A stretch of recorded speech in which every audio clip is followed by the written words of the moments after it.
Kerala KTU digital സർവകലാശാല താൽക്കാലിക VC നിയമനത്തിൽ ഇടപെടുന്നില്ല എന്ന ഹൈക്കോടതി. നിയമന കാലാവധി ഈ മാസം അവസാനിക്കുന്ന സാഹചര്യത്തിലാണ് ഇടപെടേണ്ടതില്ല എന്ന കോടതി നിരീക്ഷണം വന്നിരിക്കുന്നത്. പക്ഷേ സർക്കാർ ഹർജി അനുവദിക്കുന്നതായി single bench ചൂണ്ടിക്കാട്ടിയിട്ടുമുണ്ട്.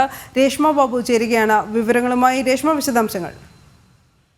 Kerala KTU digital സർവകലാശാല താൽക്കാലിക VC നിയമനം ചോദ്യം ചെയ്തുകൊണ്ട് നേരത്തെ ഹൈക്കോടതിയിൽ സംസ്ഥാന സർക്കാർ ഹർജി ഫയൽ ചെയ്തിരുന്നു. ഈ ഹർജിയിന്മേലാണ് ജസ്റ്റിസ് P ഗോപിനാഥിന്റെ ബെഞ്ച് വിധി പറഞ്ഞിരിക്കുന്നത്. നിലവിൽ ഈ താൽക്കാലിക VC നിയമനത്തിൽ ഇടപെടുന്നില്ല. കാരണം നിയമന കാലാവധി ഈ മാസം തന്നെ അവസാനിക്കും. അതുകൊണ്ട് തന്നെ ഇടപെടേണ്ടതില്ല എന്നുള്ളൊരു നിലപാടാണ് ഹൈക്കോടതി സ്വീകരിച്ചത്. പക്ഷേ സംസ്ഥാന സർക്കാരിന്റെ ഹർജി അനുവദിക്കുന്നു എന്നും ഹൈക്കോടതി എടുത്തു പറയുകയും ചെയ്തിട്ടുണ്ട്. അതോടൊപ്പം തന്നെ നേരത്തെ സിസ തോമസിന്റെ കേസിൽ, അതായത് സിസ തോമസുമായി ബന്ധപ്പെട്ട് സിസ തോമസിന്റെ നിയമനവുമായി ബന്ധപ്പെട്ട് നേരത്തെ ഡിവിഷൻ ബെഞ്ച് ഒരു വിധി 2023 ഇറക്കിയിരുന്നു. ആ വിധി ബാധകമാണെന്നും ഹൈക്കോടതി സിംഗിൾ ബെഞ്ച് വ്യക്തമാക്കുകയും ചെയ്തിട്ടുണ്ട്. അതായത് അന്നത്തെ സിസ തോമസ് കേസിലെ വിധി എന്ന് പറയുന്നത് VC പാനൽ നാമനിർദ്ദേശത്തിന് സർക്കാരിന് പാനലിലേക്ക് നാമനിർദ്ദേശം ചെയ്യാനായിട്ട് വ്യക്തികളുടെ പേര് കൊടുക്കാനായിട്ട് അധികാരമുണ്ട്, സ്വാതന്ത്ര്യമുണ്ട് എന്നുള്ളതായിരുന്നു